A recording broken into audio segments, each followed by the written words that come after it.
Check my levels. Microphone check 1 2.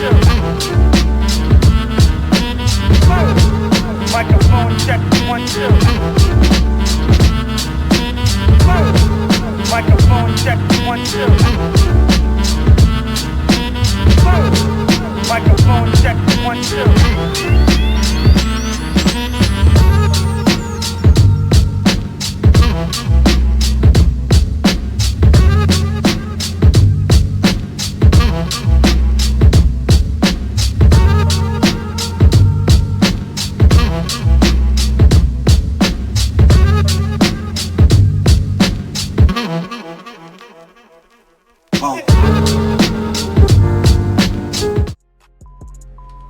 Side B Radio, who's this?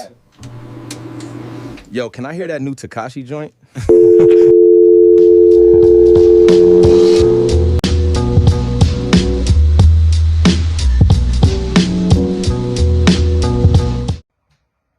Yo, what up, people? This is your boy Chipfu, and you're listening to my man Phil Jackson on Side B TV. Stay tuned and keep it locked. Peace.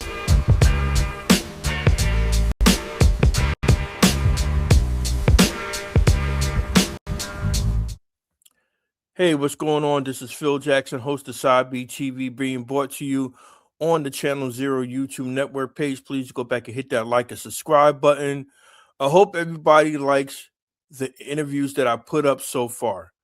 And I have so many more interviews to go, interviewing so many dope artists, DJs, like you name it. Anybody dealing with the hip hop culture, I'm gonna try to interview. So I have so many more guests and interviews that I need to put up, but shout out to C-Doc, shout out to Chuck D for giving me an opportunity to put my interviews on your network. Who would have ever thought in a million years that I would be associated with Public Enemy?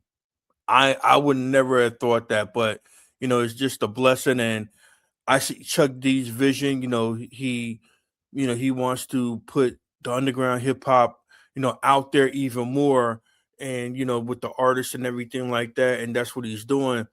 And that's what I'm doing too with Side B Radio every single Sunday, 9 p.m. to 10 p.m. on 105.1 The Beat of the Beach in Atlantic City, where I play underground hip hop.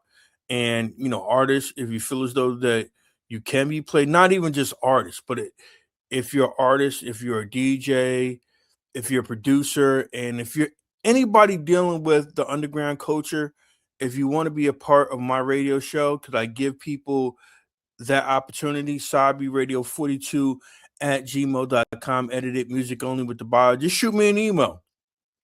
That's all you have to do. Just shoot me an email, and then I'll respond back, and we'll try to make it work. And also follow me on Instagram at SideB Radio. Everything is right there. I post daily.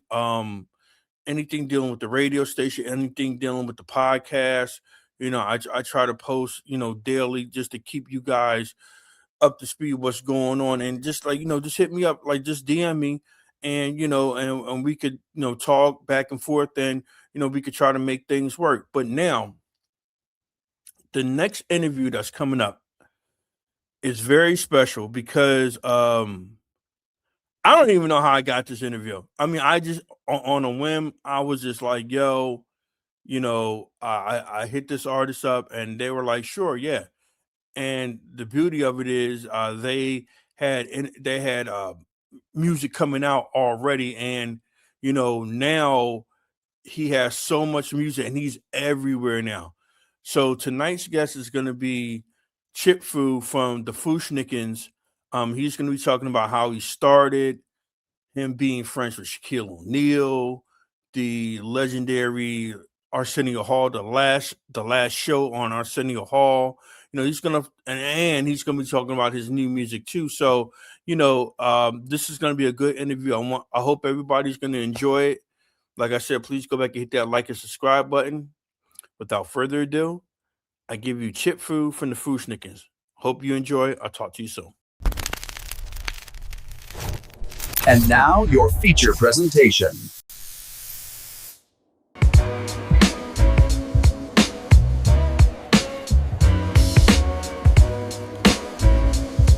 My next guest not only did he shape a whole generation, but but his group was the soundtrack. And they came with something different. And I'm not saying they caught everybody off guard, but everybody loved the sound. And if you listen to his music today, he has not changed, which is super dope. I mean, he's had people, he's had legends, not just in hip hop, but sports legends co-sign him, and he actually started careers and helped people move forward with the culture. With that being said, this is a great honor right here because we've been talking for a while. I got my man Chipfu from the FU-SCHNICKENS on. What's going on, man? Peace, King. How are you, bro? Everything's great now since you're up here, man. Look, first and foremost, thank you for coming on. And I appreciate you taking the time out because I know you're very busy. And congratulations on all your success. Thank you. Because I mean, like your music career started in we're gonna talk about all that, but just like the 90s, you and the FU-SCHNICKENS took over by storm, which was truly crazy. And y'all started this whole I can't even explain it, but like this whole movement that, to be honest, now it still can't be copied, and that's a blessing because some things just don't need to be carbon copy. You see what I'm saying? So, just starting off in Brooklyn, you're from Trinidad, and how was, as a youngster being in Brooklyn, and what was the household like? Meaning, like, what was the style? Because it wasn't always hip hop. So, like, what were your earlier influences in music? My earlier influence in my household, we played Mhm. ska music, reggae music, soca music, hip hop, R&B. So I think basically what I was listening to at the time influenced my style, which was more so the Caribbean side of things, which was the soca and the calypso and Okay. the reggae and the syncopation of that type of music.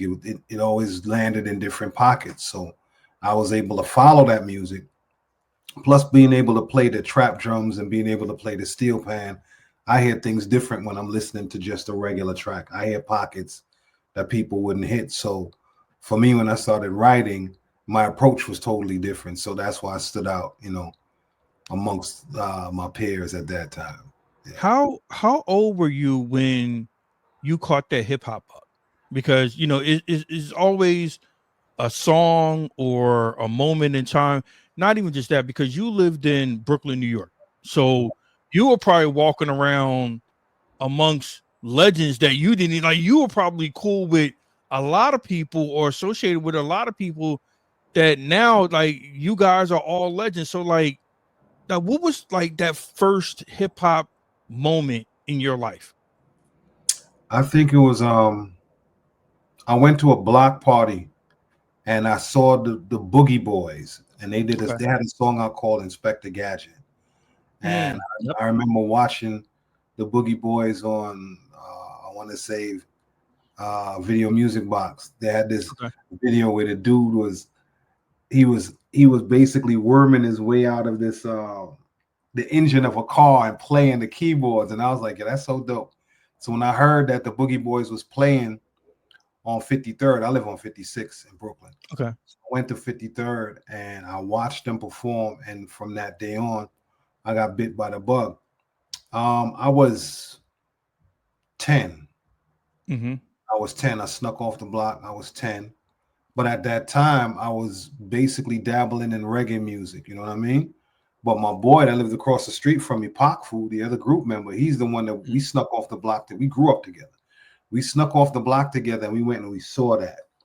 And from that day on, I was just like, yo, I just want to be a part of this movement. So I just, from that day on, I started writing.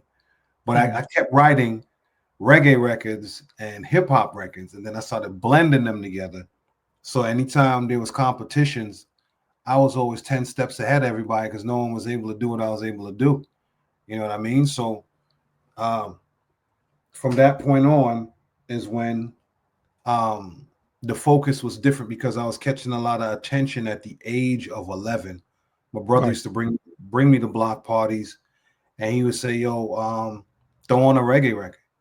They throw on a reggae record, and that age, I'm jumping on there, just tearing shit down. Throw on a hip hop record, Right. see what my brother could do. You know what I mean? So at that point in time is when I started to understand I had something special, and I just started, zoning in on my craft. Word. So, and you did mention your brother, and I know in your bio, like you do mention your brother. So, how influential was your brother during that time? He was influential because he used to bring. There were some tapes that my brother's from Brixton, England, actually, Okay. and he would used to get tapes from England, and the tapes from England had ska music and that grime stuff and all that other stuff that we weren't hearing in New York. Okay. And there's this one particular group called Saxon Sound, and they are the originators of that the multi syllables and all that other stuff. So I heard that when I was 11. You know what I'm saying? 10, 11. So they were doing that way before it got hip to what was happening in New York. That was just their thing in Brixton. So I was like, yo, let me see if I could add this to what I'm doing. And I was able to. And then it just took off from there. So my brother was instrumental in that way, where he, introduced me more so to the hip hop side of things. He used to come home with tapes and tell me about the park battles and all this other stuff, and Okay. that was it. So, I was basically living my dream in my head until it became real. You know what I mean? So, was your brother actual like was he an artist also, or he was just so influenced? He was just more of a student slash fan of hip hop. My brother was everything. Like we grew up with UTFO. So, Educated Rapper was one of my brother's friends. Doc Okay. was one of my brother's friends, and they were the Jam-A-Lot crew before they were UTFO. So at my brother's 16th birthday party, I was, they were DJing his 16th birthday party or whatever. Gotcha. And I said, yo, I want to do this rhyme for my brother, this happy birthday rhyme. So I jumped on there and I did this rhyme.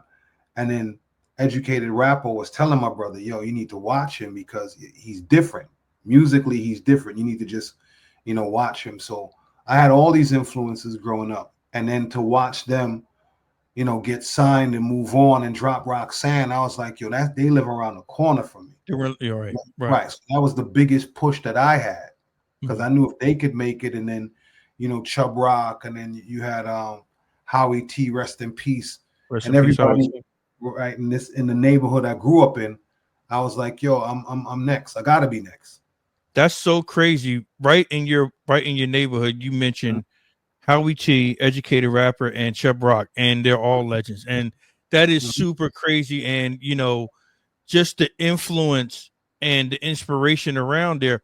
My next question is, what was your because I can't imagine it was always your MC name was Chipfu. What was your first MC name? Ruler. Okay. Ruler Repski, because you couldn't measure my style at all. Because anything that anybody put on, I had something for it.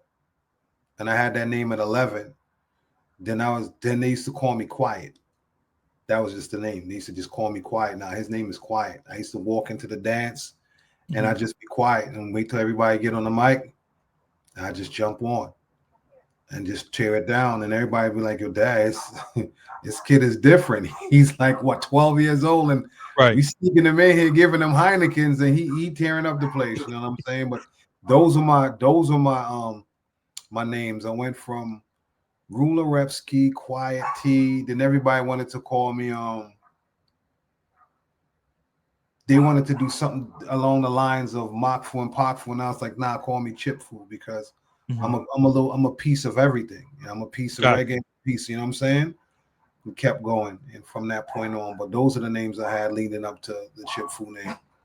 Word. Now, who were some of the guys that actually helped you put your first demo together? Because I'm talking about before FU-SCHNICKENS, because you already making a name for yourself around the borough and everything like that. But like, who were the guys that actually helped you form your first demo? There was a guy named Timber that worked at Select Records Okay. at the time. He helped me. There was Livio G. He helped me.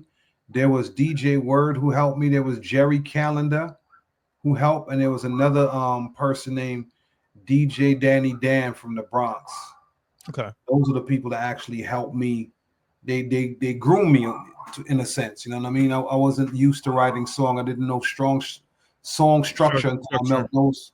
I met those gentlemen, and once I met those gentlemen, I learned song structure, and I was like, I'll take it from here. But those are the guys that did it for me. Okay. Now, in your earlier, days, before you got signed, how hard was that? Because you literally had to go hand to hand. Now, my question is, did you do the demo first? Of course you did the demo, but did you put out like any quote unquote mixtapes, like passed around, like just to get a buzz or anything like that? So like, how was that process for you before you got signed and before you and how was that process of just going up to record, because everything was in New York City, so like you had access to everything right there? So how was that whole process of doing demos, and did you do mixtapes? How did that all become? Doing demos and doing battles. Okay. Everywhere there was a cipher, I was there. Everywhere there was a mic, I touched, and performances. They book us to perform, and we be the guys that come out there with the Asian geese on. You know what I'm saying? And everybody used to look at us and be like, "Yo, they crazy." But when I opened my mouth, it was like, "Yo, this kid nasty." I remember at Howard University is where we got signed, right? Jive noticed us.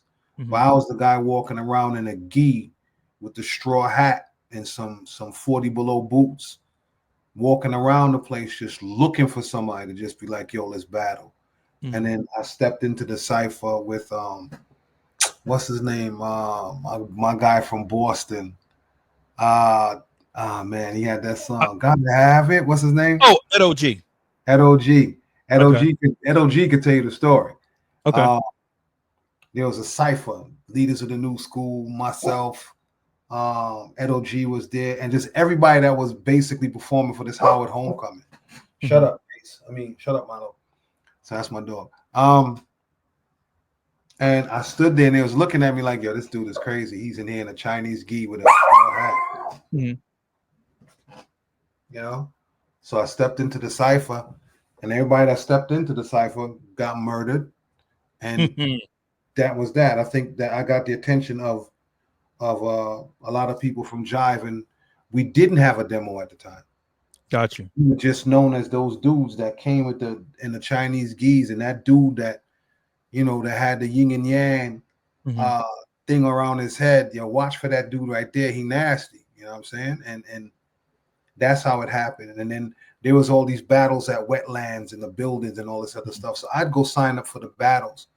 But what I would do is they had reggae battles and hip hop battles. So you would do both? I do both. I'd sign up for both. And it actually worked. And people thought, they straight thought I was crazy because they're like, "Why is he back on stage again?" Right. But I was back on stage again because I was trying to be a part of the next battle. Got you. So go ahead. I'd actually win both, and then they'd have to give me the award for the reggae and the award for hip hop. So then Jive was like, "Yo, that kid is on to something." So you said that one of your battles was at Howard, with Busta Rhymes and Ed OG. Was that the most memorable battle that you had to date? The most memorable battle that I had, it wasn't even really a battle. I think myself and Twista, we were at one of these record conventions, and I had heard about him. He had heard about me. We have a mutual respect for each other, and then there's also that mutual fear too, where it's like, "Yo, dude is nasty," and I'm like, "Hey, dude's crazy." But we both got on the mic at I want to say one of the clubs in Hollywood, and we Okay. tore that shit down. And from then we were cool. Like Mhm. no one knows that Twist and I are that cool. And his second video piece is the word. I was in the video with him. No one knows. You know what I'm saying? But we're that cool. That's why to this day, you know, big shout out and respect to him. And it'd be the same coming from him also. You know what I mean? That the respect is mutual.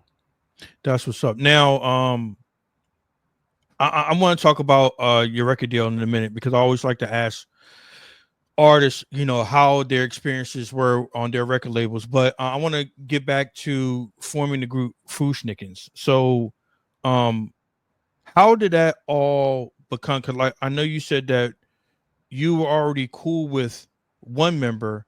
Then how did all three of you become a group as one? And not even just that, were all three of you like kind of solo artists trying to move differently in another direction, and then you guys just came together? So how did you guys form the group FU-SCHNICKENS? I was the last member of the group. Really? Yeah, I was the last member of the group. I was trying to do solo stuff, Okay. and you know, people were more so scared than anything. Yeah, I don't like it, but I knew deep down inside it's not that you ain't like it. You were afraid. So I was just like, yeah, I'm gonna try this group stuff. And I knew Pac from where I was able to walk outside my house. You get me? So Gotcha. they had like he was like, yo, you know, we practicing in the yard. The name of the group is called FU-SCHNICKENS. I was like, FU-SCHNICKENS, and he was like, yeah, once you get the name, once you learn the name, you'll never forget it. I was like, that's a good, you know, that's a good idea. So I went back there and they was playing different beats, and I just jumped on them shits and just ripped through them. And they was like, yo, damn, well, you need to be down with us. I'm like, well, all right, so this is what it is. I'm part of the group. Let's rock from here. You know what I mean? That's what's up. Now you say you went to Howard Jive. Jive Records. They noticed you. They signed you. Was that the first label that you guys wanted to go to? Because I've heard some stories. It's like, well, yeah, you know, I got signed here, but I wanted to go to Def Jam, or I wanted to go to this label, that label. Was that the first original label that you wanted to go to? I wanted to go to Def Jam in Atlantic. Okay. But Jive was more persistent. We had gotten an offer from Def Jam. Oh, you did? Okay. And we got an offer from Atlantic, but Jive just felt like home. You know what I'm saying? And they had artists on their label, but it wasn't super crowded at the time. Okay. You know what I'm saying? All the other labels basically had, you know, tons of artists that they had to deal with. And I was saying to myself, yo, it'll take us a minute to be able to drop a record if, you know, we're on like a Def Jam, etc. Def Jam. So I said, we figured we go to a boutique label, which was Jive, that had Too Short, Jazzy Jeff and the Fresh Prince, D Nice, KRS-One, The Tribe Called Quest. Those were our counterparts, you know, at the label at the time before they started signing, you know. Then they signed what's the name of those guys? They signed Souls of Mischief. Souls of Mischief, yeah. And just kept, you know, at that point in time when hip hop started budding, and R.A. the Rugged Man, and they just kept signing groups, you know, at that point in time. But we were like the first wave of groups that they signed. So we decided to go, you know, to Jive. That's what's up. So, and what year did you get signed to Jive? 90. 90. Okay, so take me back to going up to Jive, signing the record deal. I always like to ask artists this: how was your first record deal? Because I've heard some it was good, and I said, it wasn't that good. So for the FU-SCHNICKENS, was it a good deal? It was okay. Okay. Yeah, it was okay. And then when it was time to renegotiate, Latifah went up there and renegotiated for us because we were part of Flavor Unit. So they, you know, she went up there and made sure the paperwork was right, and everything was all right. But it was fair in the beginning. So at the same time, you still have to make sure you have the proper people in your corner to make sure that your paperwork says what it's supposed to say and reads what it's supposed to read. You know what I mean? So you got signed in 1990. Now it's time to orchestrate and make an album. So how long did that take the FU-SCHNICKENS to create your first classic album? Because now I just love hip hop. I love the rhyme. Now it's work now. So like when did it feel like it was actually work, or was it still, not saying that it wasn't fun, but when it actually, this is actually really work. So like take me back to that process of how you guys orchestrated your first album, and when did it come out? I don't want to say that I was the serious one in the group, but I kind of was. And at the time, we had Ring the Alarm was out. Ring the Alarm was out. Can I stop you for 1 minute? Mm-hmm. Let me tell you something. Okay, now I'm on this radio station, WPRB, and they're known for classic independent hip hop. They've been doing underground hip hop since the late 80s to now. I've been up there for 15 years. Now there's another radio station in Philadelphia, Power 99. Mm-hmm. And at that point they were going back and forth. And WPRB's it's on the campus of Princeton University. Mm-hmm. Ring the Alarm was played on both stations. But the impact on WPRB was totally different. And I'm gonna tell you why. Because WPRB it was a stereo station, but it still had that grit to it. You can still hear static a little bit at some points. And yeah, did they play the same music? Yeah, but WPRB's versions of it just hit different. And I never forget. Actually, I did have a tape of when they played Ring the Alarm. I do have that tape. I don't know where it's at, but I'm telling you right now, bro, when that song came on, because it was different. And I remember hearing it on WPRB on Thursday night. Then I would go back and hear it on Power 99 on Friday nights. And I'm like, I like it on WPRB a little bit better because it was just that underground feeling. But I'm sorry, man. But go ahead. I just wanted to tell you that little story about Ring the Alarm. But okay, Ring the Alarm was the first single.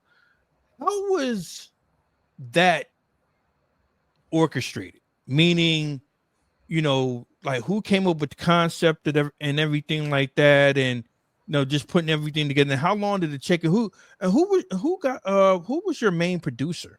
Because shout him out, man, because that guy was incredible. Ali Shaheed Muhammad from Tribe. I'll shout him out. And I'll shout out Livio G. Livio G is the one that got us out of the demo stages, and created music where people were able to hear us. Ring the Alarm was a record that I grew up listening to, when I was running the dance hall circuit. And I was like, if I ever get the chance to remake that record, I'm going to remake it. But I'm going to remake it my way. So I remade the record, and that was the record that we went to the record companies with, was Ring the Alarm. And we got signed off for Ring the Alarm, to be honest with you. Okay. And everybody, wanted to know what we was going to do next after that. So then they brought in Ali Shaheed Muhammad. And for me, it was a learning experience working. Come in for 1 second, please. Working with Ali Shaheed Muhammad. It was a learning experience. Open that up real quick. Open that. Why? Open that. Just let me put it in the garbage. Yeah, dang it. Excuse me. No. Hey, look, man, that's more important. You had to take care of home and family business. Exactly. That's why right there. Working with Ali Shaheed Muhammad was No, let her do her thing, bro. Just let her. Let's. Nah, she ain't gotta rush out. Hey, look, Yeah. bro, real quick. That was your wife, right? Yes, sir. Look, my wife is the same way. She knows that I'm downstairs in the basement right now, and I tell her, so, yo, if you need to come down here, if you need to wash clothes or something, go ahead and do it right now. So, No problem. No I problem. get it, bro. I get it. Good, So, good. So yeah, Ali Shaheed Muhammad, he took over from that point, and I think the weirdest thing was the impact that Ring the Alarm had. We went gold in a month. mhm. We went gold in a month in Canada, right? So then when Jive understood that we went gold in a month in Canada, they were like, well, wait a second, people are paying attention to these guys. So I want to say 4 records in, with Livio G, Jive was like, listen, what's about to happen right now is going to be, it may be difficult for you because there's a demand for an album. You guys are at gold with a single. So what are you guys going to do? So they brought in Ali Shaheed Muhammad, and Ali gave us the beats and told us to sit with the beats for a week. Okay. Right? So we're looking at like 7 more songs. So he said, when I call you, we got to go in and record every single song. We got to record 7 songs. Now, when Ali called me back and we went into the studio, I didn't know that we had to record the 7 songs that day. Okay. That day. So that day, we recorded Chipfu, Schnick, Lash Move, the rest of the album. We recorded everything that day. I think we started at 12 noon and left there at 5:30 in the morning. Real quick, I don't mean to cut you off. You said Lash Move. Now you recorded in all one day. So whose idea was it to feature Fife on the album? Oh, well, this is Fife grew up with Pakfu. Okay. Their families knew each other from Trinidad. You know what I mean? Gotcha. So he used to always come on the block and hang out by Pac's house. You know what I'm saying? And when we got signed, we were always talking about, yeah, we need to do a record together, like a tribe record with the FU-SCHNICKENS, whatever. And then when Ali was producing Lash Move, Fife was at the studio, and he walked by. He's like, "What y'all doing?" He was like, "Yo, we got this record we just did called Lash Move." And Fife was like, "Yo, let me get on this shit right here." Jumped on it. We added what we had to add to it, and it became what it became. You know what I mean? Which was crazy because when you think about it, we went from Ring the Alarm to Lash Move. So going from Ring the Alarm to Lash Move, that was upwards. So it's like, oh, gold single. Oh, now you're really in the limelight now. Now people are looking at y'all like crazy. Like, hold on a second. That's 2 singles. They ain't gonna be able to do it again. Drop Chipfu Schnick, did it again. They ain't gonna be able to do it again. And then from there, Jive was like, we need to just let you guys stay in your creative bag. We recorded What's Up Doc. What's Up Doc we couldn't drop it after Chipfu Schnick because Space Jams came out, and anything that had to deal with Bugs Bunny, they were not letting happen. And you know what? And I'm glad that you mentioned that. I am so, because that was one of my questions. And where is the thing at? Let me see. Hold on for a minute. Well, I'm gonna just go ahead and say the process of samples being cleared. So did you have, because we know about What's Up Doc, were there any other samples that like especially back then, because back in the 90s, late 80s, early 90s, heavily sampled music, which was so creative? Like, did you guys, like, besides that one song, did you guys run into any issues about clearing samples? Yeah, there was a song we got on the first album called Back Off. And we sampled Grand Puba, and we actually sampled Teddy Riley. No, we sampled Keith Sweat. Girl, I can know I could make you sweat. Boom, boom, boom. We sampled the drums. We sampled those drums for Back Off, and then we use another sample on top of it. And then we heard that Teddy Riley was suing us. I'm like, Teddy Riley? What the hell he suing us for? We didn't sample him. Then to find out Teddy Riley produced that song for Keith Sweat. You get what I'm saying? So that was one of the things we ran into. Another thing was we actually sampled Bugs Bunny saying "What's Up, Doc" on "What's Up, Doc." And we sampled it so dope. I was like, yo, when people hear this, they're gonna lose their mind because it came in perfect. And Jai was like, we can't put it out. So I was just like, all right, cool. So I was just like, we just gonna say the shit then. You know, we just gonna say "What's up, Doc." You know what I'm saying? So let me ask you a question. What was the reasoning behind it? Like, did they want to protect their brand, or they just didn't understand the hip hop movement that was going on right then and there? Because I'm trying to picture it. It's like, hey, look, we want to use this sample.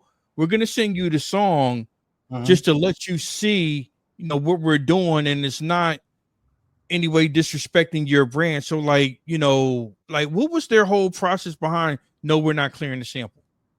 They're not clearing a sample because they didn't want anything coming out that had to deal with Bugs Bunny at the time of Space Jam. Right? And when we got the no, I was like, fuck it, we just gonna say "What up, Doc?" You know what I'm saying? Because that's when we said, "What up, Doc? What's happening? What's up, Doc?" We gonna think we just gonna say it. So when we put it out and said it, we didn't get sued, right? But that is so crazy though, because of the fact is, I get what Warner Brothers was doing, but the thing about it is, I would have, hey, maybe we can put this in Space Jams. Well, here's the thing now. Remember, Shaq wasn't on the record yet, though. It was just the three of us. Yep. And I said to myself, yo, Shaq was like, yo, I could rhyme, well, forward to that story. His favorite rap group, we fly down to Orlando. I could rhyme, whatever, step into the booth, listen to him rhyme. I'm like, yo, he really got bars. We should put him on something.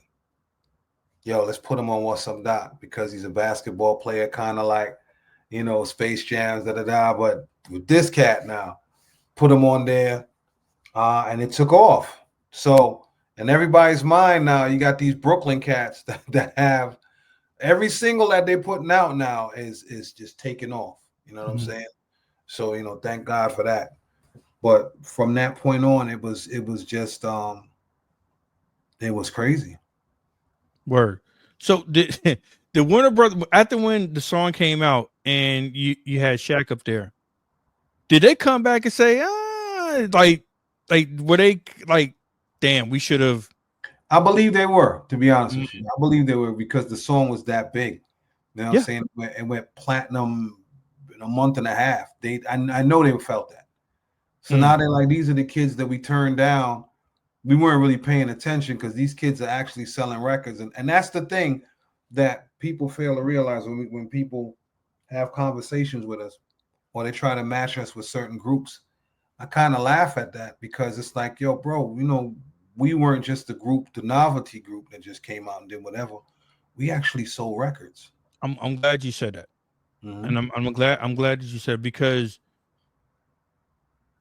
did you feel as though, not you, but did you, like, the masses, like, being a novelty group? And there's nothing wrong with that. There's nothing wrong with being a novelty group. If you know how to play it, then it's great. But was that the one thing that you did not want to be, is a novelty group? Because like you said, you had the gi on, like the whole kung fu thing. It's like, well, I just don't want to be known for that. So, Well, like, okay, go ahead. For me, I got to a point where there was other records that I made at Jive. Like there's a record called Original Rude Boy that's on the greatest hits. And everybody was like, why the hell you didn't put that on the album? I was like, well, it's Jive's fault because they wanted us to stay a particular way. And that was one of the reasons why we we left Jive. You know, we had to fight to get off of Jive because we were like, nah, they're not allowing us to be what we wanted to be. You know what I mean? And I was preparing to do a straight reggae album at that time. And they didn't want that. No, Jive wanted it. Jive Okay. wanted it because they were like, yo, no one knows that this kid could do this sort of thing. You know what I'm saying? They just think that he could rhyme and that. So I was just like, you know, when Jive was prepared for me to go record that, they were saying, well, the FU-SCHNICKENS wouldn't get a second album. Oh, okay. So it would have just been you. It wouldn't have been the group. Okay. I see Exactly. So what I said was, nah, we're going to do a second album. We're going to do a second album. Then we're going to do my solo album. So I pushed that shit back. Did the second album. They was like, well, let's see how this record goes. We did Breakdown. Breakdown went gold, right? So now they're saying that's the only single we're going to do. And then we did Some Dumb Monkey. And then they stopped. And then we were like, you know something? This is not the where we need to be, because if you notice that once the train left the station and we just started dropping singles, they were doing well. We just didn't want to be what Jive wanted us to be. I didn't want to be the next Jazzy Jeff and Fresh Prince. It wasn't me, you know. And plus, as an MC, I was growing into some other shit. So I was just like, you know something? Nah, we need to try some shit like this. Then they started getting it like, yo, they're creative enough. A lot of people didn't even think we was from Brooklyn. A lot of people thought we was from Long Island because they figured Long Island and all these other weird places had these groups that did all this other shit. You know what I'm saying? So for me, it was just like, you know, it was time to really get to a point where either we stay here and just be unhappy or just leave. So we decided to just stop recording, you know, break the group up and just leave. And that was that. You know. Now, like you said, you're from Brooklyn, New York. Was it hard because there was a sound coming out of Brooklyn, and was that hard for you guys to? Apparently, it wasn't, because I mean everything that you put out was gold. You see what I'm saying? But that's the finished product, because everybody sees the finished product. But you know, was it hard to? No, we're from Brooklyn. You know, it's like, well, no, you got to be like this, or you got to be like that. So, I mean, you know, was that hard trying to get out of that box? Because, you know, all the other artists that come from Brooklyn, I imagine, and I know for a fact that they respected the hell out of you guys. And they're probably, yo, just keep what you're doing. You ain't got to do all this other shit. So, I mean, like, was it hard for you guys to break out like that? No, I think people respect. It's a weird thing in Brooklyn, right? The music game is a music game. The street game is a street game. Everybody knew them dudes right there don't play with them. They make their music, they do what they do, but they connected. Leave them motherfuckers alone. Right? That's one. Word. Because if you really think about it, you ain't never hear no foolishness about no FU-SCHNICKENS. You heard about everybody else. Nope. You ain't never hear no foolishness about the FU-SCHNICKENS, right? No, you're right. Right. That's one. Two, we understood that we weren't making records for the borough. Right? And we learned that from Tribe Called Quest. You gotta remember. Tribe was making was blending hip hop and jazz and selling platinum every time they came out the box. So who are you gonna listen to? You gonna listen to the guys that's making the platinum records, or you gonna listen to the dudes that live on your block?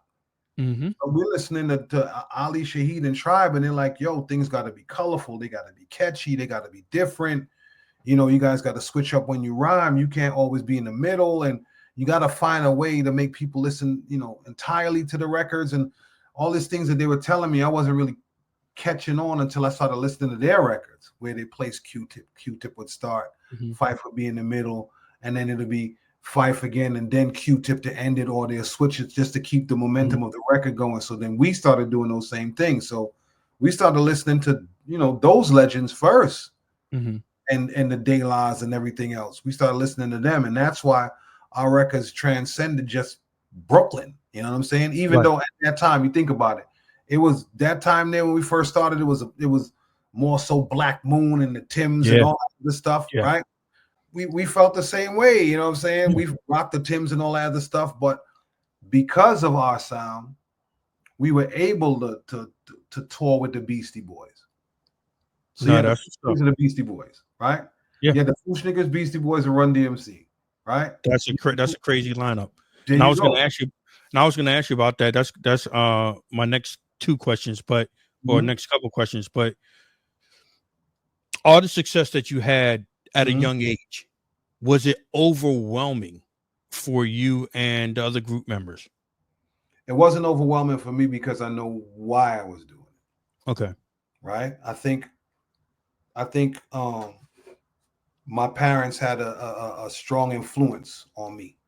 Coming from a West Indian household, you knew what time it was. You know, keep your eye on the prize, stay grounded. You know what I'm saying? And you got to think about it. The two bravest people in the world are me and my parents, because they actually left their country to go to another country, have kids, raise those kids. I don't know if I'd be able to do that if I were in their shoes. Right. So to understand their bravery and to be living in Brooklyn and living in a house and them working hard, my focus was totally different. So I that's why you never really heard anything about the FU-SCHNICKENS and any problems or whatever, because I treated it like a job. Yes, I was having fun, but it made things in the household easy. You know what I'm saying? I had a mom and a father who did it for me for so many years. So now I wanted to do it for them. Nah, you ain't got to pay the bills. Let me pay the bills. Y'all relax now. So I was the dude that stayed in the house, understanding that what I was doing was able to take care of my family. That's So what's I was up. like, you ain't never gonna hear no whack verse from Chipfu. I'm gonna rip through every goddamn thing to make sure. I'm keeping it real to make sure Right. everything in my household stay a particular way. You know what I'm saying? You didn't take you didn't take your opportunity for granted. No, I never. No, never, never, never. They knew, yo, where's Chip? And to be honest with you, my block would be crowded. They'd be over damn near 300 to 500 people on the block because they knew we lived there, because we lived directly across the street from each other. You know what I'm saying? But when you hit the block, it was all family. But they knew, yo, where Chip at? Yo, he inside writing. He inside writing. You know, leave that man alone. They come ring the bell. My mama come and open the door. It's Chip. He's busy. But they didn't take it as nothing. They knew that, you know, I was doing what I was doing. And it, you know, to understand the type of happiness that I brought to my family, that's what kept the focus. You know what I'm saying? I remember my father telling me, well, you're 20. We're not going to be able to put you through college. You got to go to college for yourself. And we got to focus on your sister.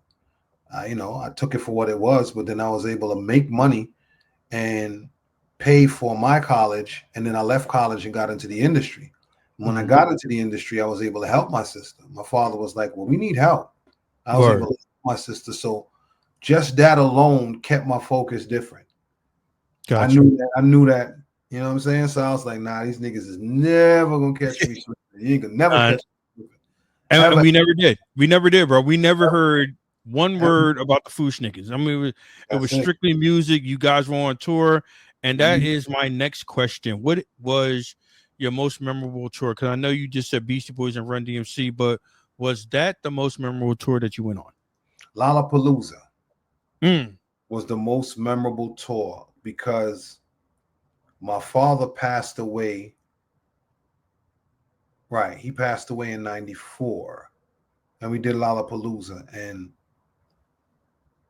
I didn't know what it was to lose somebody and then go on a tour, if that makes sense. Like no. Perfect. Like just trying to connect those dots as a young man. And I was still a little, I could honestly say I was still a little boy. You know what I'm saying? I was going to be 22 at the time. And then to lose. You were young, bro. Yeah. To lose my dad. And they're like, well, you know, next week is the Lollapalooza tour. So I'm looking at them like, you want me to go? And they're like, yeah, you got to go. And I just understood that I had to grow up at that time. It was weird. It's like I was forced to grow up because of my dad passing, getting on that tour. And I remember I walked out on stage and all I saw was just thousands of people, and I'm standing there, and then it made me look at things different. At that point in time, it made me understand that I'm still an extension of him, and what I'm seeing and what I'm doing is more so his accomplishment. You know what I'm saying? I am now him in the earth. So I stood there and was just like, you know, Dad, you did good. Your son is standing here in front of damn near 20-something thousand people and ripping it. You did good. So that was my most memorable tour. And I think at the same time, Latifah had lost her brother. Okay. So before I went to perform, she noticed that I wasn't too happy. I was still in mourning. She walked over to me and said, well, she said a few words of, a few comforting words. And after that, I just, got my head right back into the game and did what I had to do. No, that's what's up. Was that more therapy for you? No, it wasn't therapy for me. Okay. It wasn't therapy for me. I think what became therapy was writing. When I came back home, when I got back and started writing, my writing was different. My writing was different. Like it was different. Like, yeah, it was different. Where people were like, "Oh shit," and I was just like, "Nah," because then again, now I'm like, well, I gotta take up the mantle and do what I gotta do for the household and take care of my mom. My writing was different. I was like, nah, I'm taking everybody's head off now. Y'all should have never. That should have never happened in my household. Shit. But I understood that at that point in time, those records and ideas that I had couldn't basically. It wouldn't have did well over at Jive because Jive was on to other things. They were on to the boy bands and shit like that. And I was like, this wasn't the place for that. You know what I mean? So we started looking for a different label. But other than that, I had to really clear my head. You know what I'm saying? Because of the passing of my dad. And, when you're younger, you don't know about how you feel does not have a name until you get older and understand that that's what you felt, meaning mental health, etc. So then I wasn't in a good space mentally because of what I lost. You know what I'm saying? I figured I lost my foundation and that the rug was pulled from underneath me. So what do you do at that time? You got to actually get back to a place where you're grounded. And it took me a while to get back to that place. But while I was trying to get back to that place, I was trying to get off of Jive. We finally got off of Jive, but then we were still signed to publishing. Okay. And the weirdest thing is we recently got out of publishing. I want to say about, let's say 3 or 4 years ago, 5 years ago. Really? Yeah. Got out of publishing. They didn't want to let us go. So now that's why people are seeing records from me. I'm just throwing out records because now I own my records. It's not about throwing it, putting out a record that I paid for and did everything for, and then they automatically get half of that. I couldn't do that. So now when I tell people it's the beginning of the reckoning, like, yeah, makes sense. I have no time to play. Like, y'all gonna get, I have 5 projects coming up. 5. This beginning of the reckoning. Then we have Invisible Footsteps. We have Royal Blood. Then I have an album coming out with Pete Rock called Wonderful. It's gonna be crazy. Yes, it's not playing, and that's all hip hop and reggae. That album right there. It's a hip hop and reggae album. And that's a perfect blend, you and Pete Rock, because that is an absolute. I mean, you worked with Pete before, but I can only imagine what the sound is now because, like Pete Rock and Chipfu on the same track. That is absolutely crazy because I just see the growth. I see the growth in Pete Rock, and the records that I have for you. And real quick, you didn't even send me these records. My man sent me these records. He said, "Yo, Chipfu, you got to play these, Phil." And I'm just like, okay. So I was like, yo, it's like he never lost it. You see what I'm saying? I mean, it's like, and then we're gonna talk about that in a little bit too. You're on. I just played Casket Fresh, by Diamond D, on Sunday show, and I'm just like, and I'm listening to it, and I'm still trying to conduct the radio. I'm still trying to do the show in the process, and I'm getting lost in your lyrics and just the whole concept of the album, which is of the song, which is absolutely crazy. But Thank you. my next question is, Mhm. were you big sports fans? And the only reason why I say that that you were big sports fans because, Shaquille O'Neal is associated with the FU-SCHNICKENS. I'll never forget this.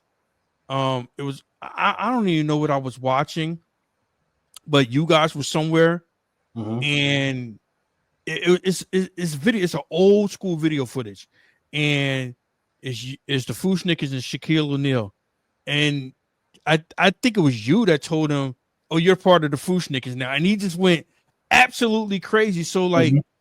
how, because you actually helped his of who he is right now.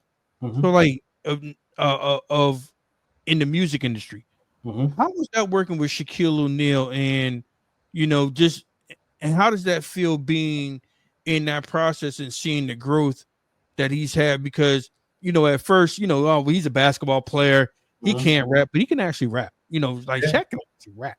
Yeah. So how was that whole process, and were you big then, like, because you're from New York, Mhm. of course the Knicks and all that. Mhm. So were you Orlando Magic fans after that? You see what I'm saying? I could put it together like this. I'm not a sports fan at all. Okay. My dad is the biggest sports fan out, right? So my dad and I had a weird relationship because it's like, well, what do I talk to my son about if he's not even into sports? Mhm. And I'm not even into music. And my dad is like, I'm not even into music like that. So the common denominator was Shaq. When Shaq was drafted and everything, and then my dad was like, "You're doing a record with Shaq," and I was like, "Yes." And he was able to tell me the stats and everything, and oh my God, So this, you didn't even like, you just knew that he was a basketball player. yeah. And then my teammates was like, "Yo, bro, yeah, he's nice," because they're big sports fans, and I'm like, Mhm. So when we flew down there and I watched this game, I was like, God damn, he's breaking the rim and jumping over people. I Right. was like, Dad, this doesn't even seem fair. You know what I mean? And then to actually get to hang out with him and to see how much he loved hip hop, Mhm. love hip hop. That's the first person I saw, first basketball player I saw break out into a Great. full windmill, like a Yeah. weekend Yep. windmill. And I'm like, Yep. well, he's about hip hop, you know what I'm saying? But then to watch his growth, Mhm. then have his own albums, right? Have his own albums. The only basketball player to do a record with Biggie. That's Shaq. Mhm. That's what I'm saying. Wu-Tang, all these people he did records with. When I sit back and I think about it, the first thing that comes to mind is selflessness. Meaning, if I was selfish and said no, none of this would happen for anybody else. That's true. Right? It wouldn't have came into fruition for anybody else. But me understanding that, everybody's dream is connected, you got to help people. Right. So in helping him, it helped us. You know what I'm saying? Where people were looking at us totally different now, like, yo, they just got a rocket attached to them. They just, whatever it is that they're doing is working. And then we started writing for different basketball players that wanted to do albums. It's a whole bunch of stuff. You know what I'm saying? Really? Yeah, a lot of them. And Wow. Cedric Sabalas, a bunch of them. I was just about to ask. I was just, so I was just about to ask about. He got bars. I am so glad you said that, because He got everybody bars. kept saying, "Oh, Cedric Sabalas is nice." I'm like, "Yeah, he all right," But then when I heard him, like, He nice. Nice. okay. Nice. But you wrote for him though, right? Huh? You wrote for him though, right? Oh, I didn't have to. Okay. Majority of the time, here's the funny thing, right? The majority of the time when it's like a basketball player. That's like if I walked onto the NBA court and I went like this and I told them to throw me the ball, they're gonna be like, yeah, stick to the rhyming, and then they throw me the ball and shoot like 3 in a row. You're like, oh, wait a second, okay, we got to, nice. what I'm saying? Okay. So it's the same thing with some of those basketball players. I figure, because if you think about it, basketball and sports went hand in hand. It went hand in hand. In the early 2000s, every hip hop artist and R&B singer dressed like a basketball player. Sure did. You had R. Kelly singing with a basketball jersey on, right? He sing with a basketball jersey on, and all the rappers had basketball jerseys on. So it was something that went hand in hand. But the only artist that was able to sell records was Shaq. Right. So for me, being a part of that, right, you know, even when I'm no longer here and my grandkids, you know, think of Shaq or they go and they search Shaq and they talk about his music, they could say, yo, you know, my grandfather and, you know, him, whatever. You know what I'm saying? So I look at the blessing that way. Like everybody else's thing is up front. Our blessing is, yo, you know, when you really think about it, and it's going to take that one person to sit down and go, we know if you really think about it, if they didn't do what they did, a lot of y'all motherfuckers probably wouldn't be able to, you get what I'm saying?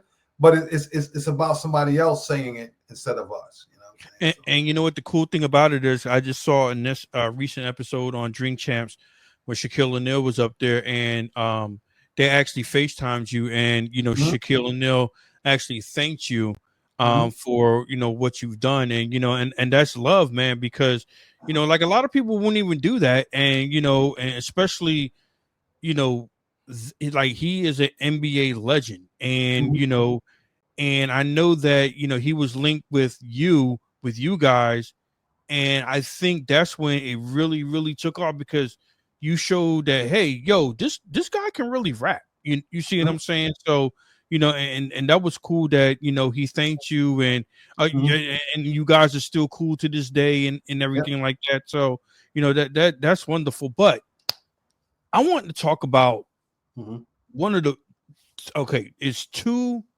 most memorable moments that I've seen on TV. Two most memorable moments, which is, and I seen it live, which is absolutely crazy. Okay. One was the last episode of Yo MTV Raps. That cipher was absolutely, was like Chubb Rock. It was Eric Sermon, Rakim, I think. I mean, it was everybody. Rakim. And I'll never forget this. Arsenio Hall. That, oh my God. I mean, because we never seen that. We knew about you guys. We knew about all the rappers. But you guys were put on that national stage. And I heard the backstory with that. Queen Latifah orchestrated everything. And, you know, how was that when you got that call to be a part of the last episode? And, you know, and how long did it take you to prepare for that moment? Well, it's real weird because there's so many behind the scenes stories about that day that need to come out. Like a documentary need to come out about that day. Really? Yes, documentary need to come out about that day, because I remember we all went to Paramount Studios because nothing was written, to record, I mean, to practice or whatever is going to. So you got to remember all the groups that were there: Das Effects, Naughty by Nature, Wu-Tang, CL Smooth. Everybody was there. Yes. One session. So that room was huge.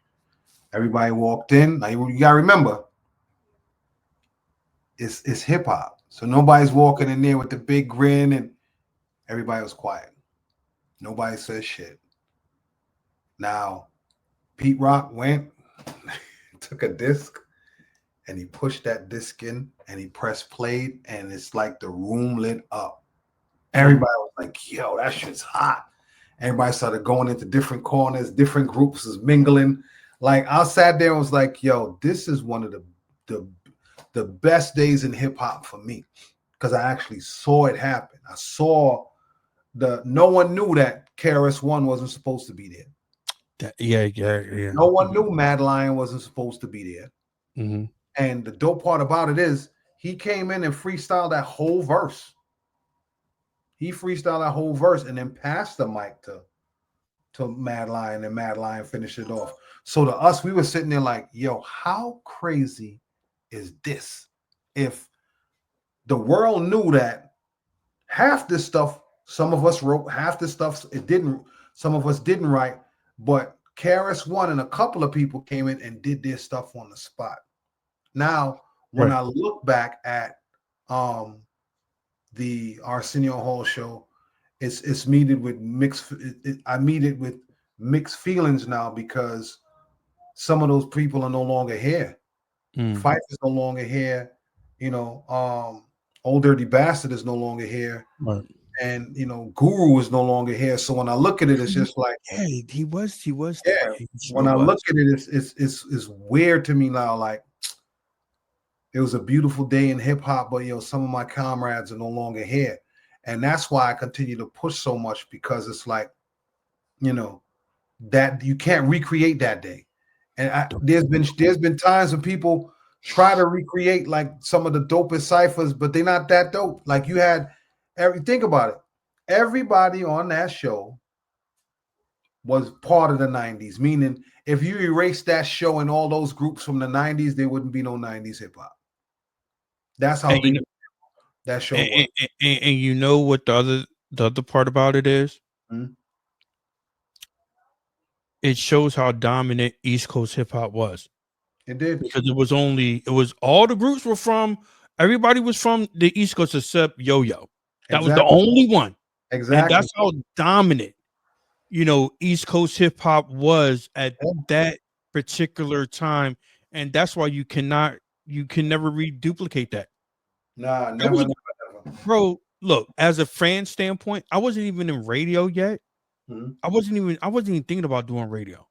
I was like 20 something, early 20 something years old, and I was just a fan.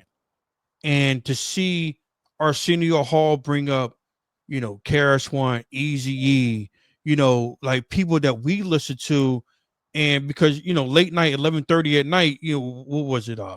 David Letterman and late night, and and they weren't really into the hip hop culture like that. But Arsenio Hall, he brung that into the living rooms at night, and to have it was so many special shows back then, which you can never reduplicate. One was the Arsenio Hall show. Mhm. Two was in Living Color, Mhm. and Martin actually had hip hop elements throughout his show. So like those shows you cannot reduplicate, man, and they meant so much for the culture, man. But we're talking about the culture, and I always like to ask artists this: how do you feel about the state of the culture right now? Because I'm seeing like a lot of veteran MCs that haven't, not saying that they haven't gotten a shot in years, but now it's more we could do what we want to do. We don't have to go what the masses are doing, and we don't need radio, because they're not getting radio airplay. And that's the crazy thing about it is, and they're getting booked for crazy amounts of shows. Like their music is selling, their streaming is up. So as a veteran MC, how do you feel as though the state of the culture is right now? The culture is going to teach the culture. All right. I like that. The culture is going to teach the culture, because you have all these first and foremost, there's some brand new artists out there that I kind of like. Oh yeah. So it's no old school, new school against whatever, but it's more so like the culture itself is understanding that when you build a brand and the brand is powerful, it lasts longer, right? When you sign something off of just a buzz at the moment, you don't know if anything else will come after that. You know what I mean? We came up in the era of artists A&R, artist repertoire and all this other stuff, and grooming us to make sure we're able to, produce these records and talk to people. And when you go and you see veteran shows, there's no problem. When you go and see these young boy shows, it's a problem. And some of these young boys are canceling their tours because they can't sell tickets. But you can get Raekwon in Prospect Park last Saturday gone, and he had 5,000 people in there that came to see him, right? Yep. So for me, it's just like we got to be doing something right. You know what I'm saying? You're absolutely doing something right. We got to be doing something right, and those are old records, mind you, people. You know, and now some of us veterans are doing brand new records, and it's being received. And some of the younger heads are like, I ain't know they can make records like that. But we sitting there going, well, we were groomed to make records. You know, we know how to make a record. We know how to hear a beat and be like, yo, let's color it with the proper chorus, etc. And I'm not taking anything away from these young bucks' creativity. Some of them are crazy with the pen, yo. I give it to them. But you know, when you think about it, it's like you can't just count us out like that, you know. Because people will be like, yo, I'm going to see KRS-One, Redman, Busta Rhymes, so and so. They're all on one bill. Oh man, and the tickets is almost sold out. When you pair up them young boys, sometimes you can't. And also too, right, the stage presence, the stage performances are well groomed. I saw Wu-Tang maybe like 2-3 years ago. Wu-Tang, Nas, Busta Rhymes. Absolutely incredible show. Then I saw 50 Cent and Busta Rhymes. Absolutely incredible show. And 50 did his whole album, his whole Get Rich or Die Trying. He didn't do anything else. No guest features, no nothing. And that the stage performance. I remember going to New York City. Hot 97 had a show. And it was at Madison Square Garden. It was Notorious Big, Wu-Tang, Naughty by Nature, So For Real, somebody else. Dang, that was a nice show. Oh yeah, it was crazy. It was absolutely. Junior Mafia was there too. So, but the thing about it is, Wu-Tang ended the show. They had like 100 guys on stage. They were just there. You see what I'm saying? And that was back in the 90s when they very, very first started. Coming to now, seeing them when they first started and seeing them now, it's like night and day. It's like truly well orchestrated. The show kept moving, and it was super duper crazy. And that's why, you know, I love, you know, LL Cool J has a new album out. Kwame is gonna have a new album out. Rakim, you know, Slick Rick, you know, MC Light. All these veteran MCs have these polished albums out, and they're actually selling. And you know, they're not doing it with radio airplay.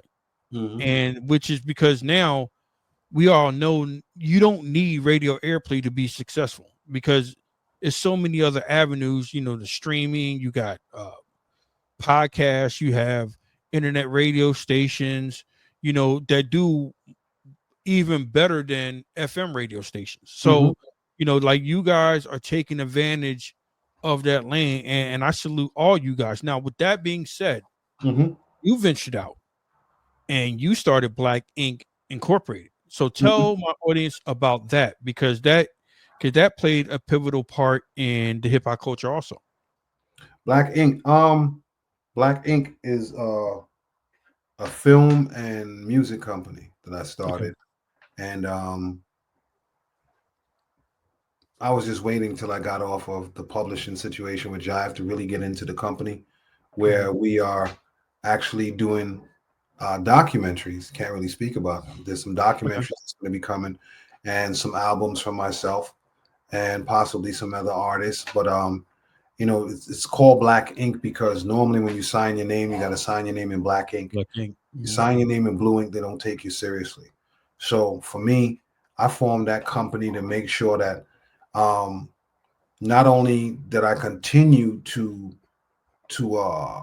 uphold the culture, but to make sure that we brought it to schools where we teach videography and we teach recording and engineering, photography, and all that other stuff, to make sure that our young boys and young girls have something, you know, learn a trade, especially when it comes to that sort of stuff. You know what I mean? Because they don't have those kind of classes in school. So we started these workshops in these schools, along with my other company, which is Math, Music Appreciation, Art, Time, and Healing. So we're making sure we give back at the same time while preserving the culture. You know what I mean? That's beautiful. Thank That you. is absolutely beautiful because what you're doing with Black Ink, like you said before, I know that you were doing music and videos, but I did not know that you were taking it back to the schools and giving back to the kids and just Oh letting yeah. them, just teaching them Mhm. about videography and the music business and all that, and that's beautiful. But that's not. I feel like you being an artist that's a major. Of course, I can only imagine that's a major accomplishment. But you had other major accomplishments outside of music. So tell my audience about that. Mm. College, Oh getting a yeah. master's. Yeah. Yeah, So I that's went a to major accomplishment, bro.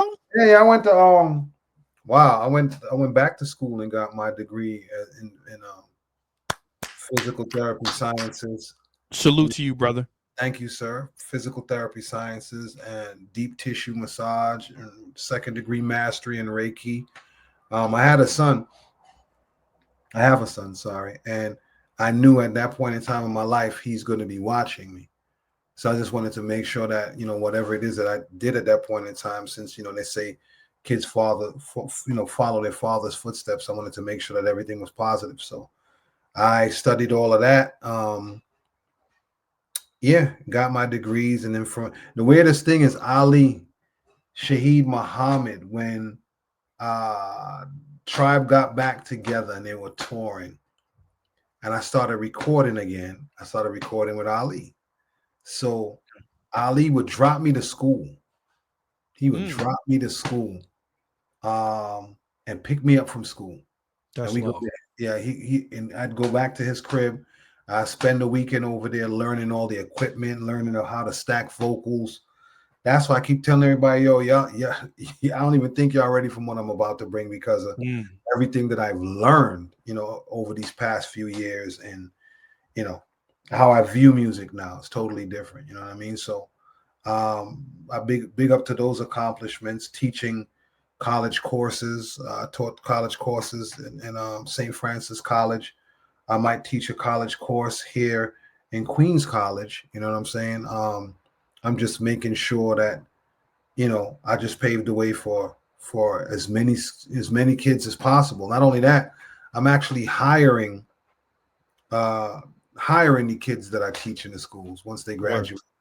I hire them to to do stuff for me, or because it's a young person's game. So if there's somebody else that could do it better than me or better than somebody that's been on the staff, I hire them one time and just have them take that over and get their feet wet, and then help them to form their own companies because we taught them how to form their companies. You know what I mean? So yeah. And that's what's up, man. And the only reason why I wanted to mention the outside accomplishments because of the fact is, it all still deals with hip hop because hip hop was the vehicle, and that made you pursue other accomplishments outside of hip hop because as an artist you had, like you said, you had to be disciplined.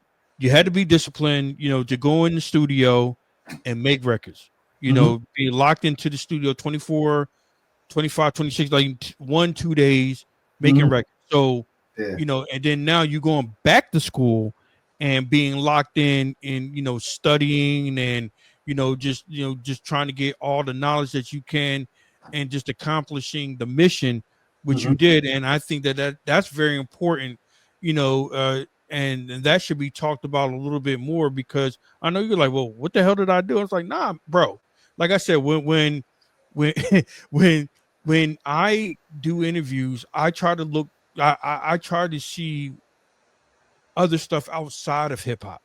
You Gotcha. see what I'm saying? But it directly involves hip hop or what you did, and I salute you to that. Now, all the accomplishments that you done outside of hip hop, you're still a hip hop artist.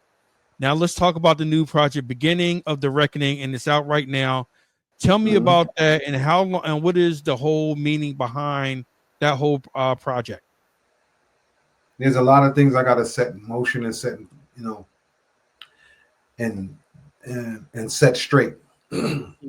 So it's the beginning of the reckoning.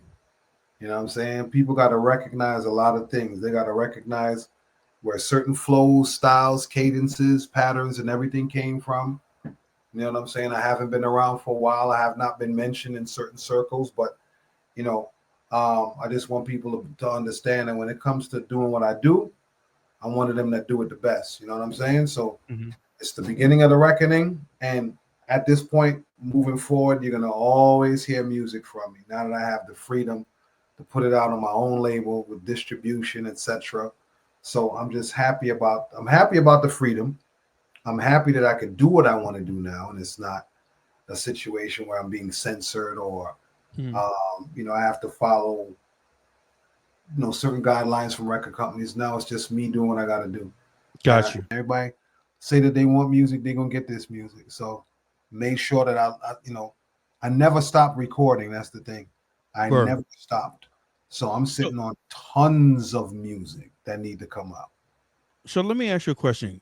Yes, sir. Group versus a solo artist. Which one do you like better? Being a solo artist or being in a group? See, when you're in a group, you get spoiled, right? When you're in a group, you get spoiled because you sit down with your group members and you guys work together and you come up with it. My job was to come up with choruses. That was my job. That was one of the strengths I had in the group. Choruses or ideas for choruses. Or I bring it to them and they be like, well, let's flip it this way or do it that way. You know what I'm saying? But now it's, as a solo artist, instead of me doing one verse like I had to do for the FU-SCHNICKENS, I have to do 3 verses plus a chorus. So it's a lot of work.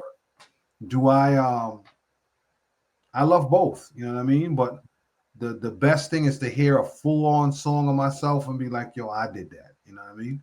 Word. Even though I had that feeling from the FU-SCHNICKENS would ring the alarm, but now when I'm doing it at certain things that I'm talking about, you could hear the growth and you just like, all right, this is different, you know what I mean? His approach is different. So I'm totally having fun with it now. That's what's up. Now, my very, very, very, very last question. Okay. Because you've done so much as a solo artist and it seems like you're in high demand now. You're in higher demand. Everywhere I go at, like if I get music now, it's always something featuring Chipfu. I'm like, damn, he's everywhere now, which is great. I love it. So are we as fans going to get another FU-SCHNICKENS album? Or are you guys gonna work together again? Or how is that all gonna play out? Stay tuned. Yeah. You're smiling, so something must be going on. Think about it. That would be dope, right? That would be dope if you got. It would be dope. It would be dope if you got like a nice EP, not an album, like an EP where it's just in and out to just be like, we did it. You know what I'm saying? I look forward to having conversations like that. So I think for me, I just want to pique everybody's interest first. Absolutely. Right? Pique everybody's interest where it's like, yo, this is dope, but it would be dope. And then as soon as they say it, it's already done. Boom. New single from the FU-SCHNICKENS, but word, and they hear it, and it's like, yo, this is nuts. I'm like, you thought we were sleeping? Nah. Our album dropping or EP dropping in 2 weeks, just build everything back up. You know what I'm saying? Hey, how can people link up with you? How can people go out and support you? So give out all your social media handles, because it is super crazy. Because the one thing that I respect about 90s artists, and because you said you went gold, you went platinum, I feel as though it was harder because you actually had to be good. Not saying that these artists aren't good right now, but you had to be good and you had to do it hand to hand, and people had to actually go out and buy. They had to get in their car or go on whatever. They had to go to Tower Records or their local radios, not radio, but they had to go to their local record stores and actually physically buy copies of the album. And you guys did this. No Twitter, none of that. No Instagram, no any of that. So how can people get in contact with you? Because like the social media game now and the internet game now is absolutely crazy. And also, like, how has that helped you in promoting yourself? Is that a bigger tool that you use now? Because I got on your Instagram page and like you promote crazy heavy. So like give out all your information and how is that like the internet game helped you out? There's Chipfu on Instagram. Mm-hmm. There's Worries on Instagram. FU-SCHNICKENS is on Instagram at at the FU-SCHNICKENS, at Chipfu, at Worries, at Black Ink. I'm also on Facebook, and I'm also on Twitter, or as it called X right now.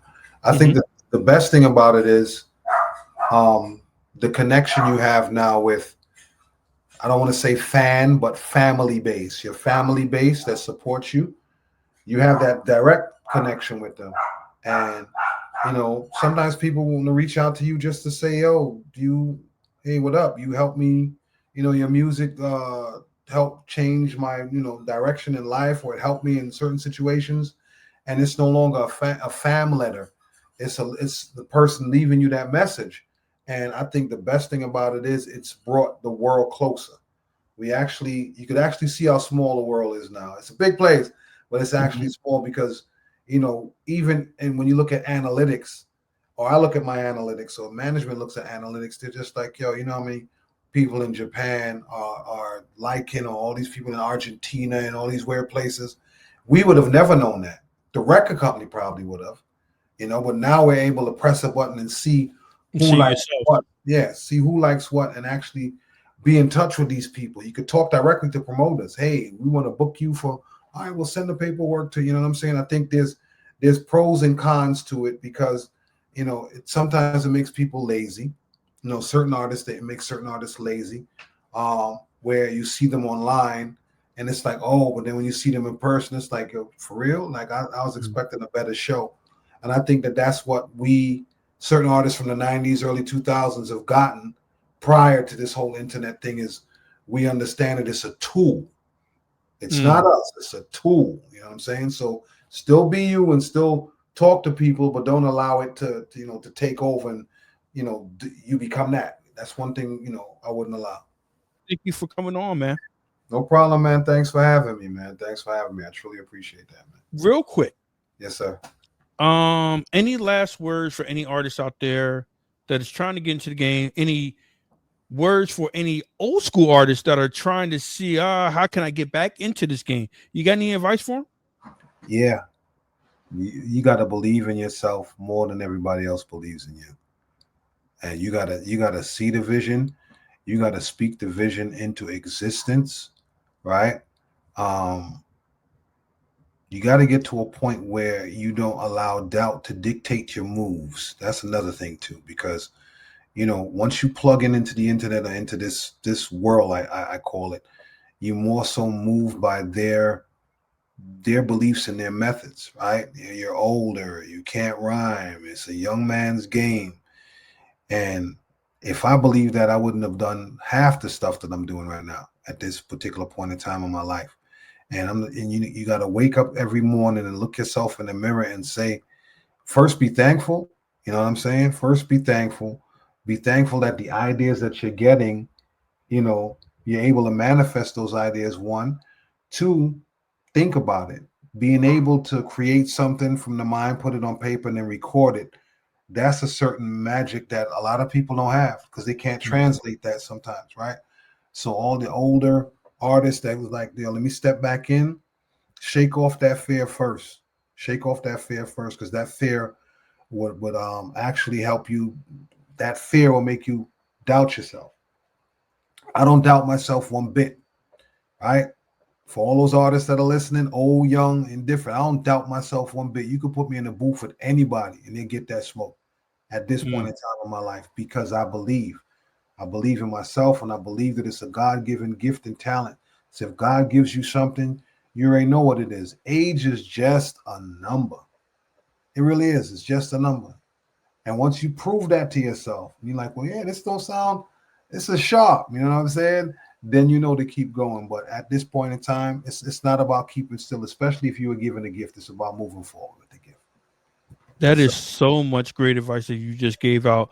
Yes, sir. Chipfu, I really want to thank you for coming on. Blank Ink Incorporated project out right now, beginning of the reckoning. Please go out and support this brother now. Look, I play him on my show. and he's been official way before my show. Thank So, you, and it's just an honor and a pleasure just talking to you, and it's even more a pleasure of getting new music from you. I really want to thank you for coming on. No problem, brother. That's what's up. Hey, look, man, Side B TV signing out, man. Yes, That sir. is it, man. That was a great interview. I'll talk to you guys next week. Peace.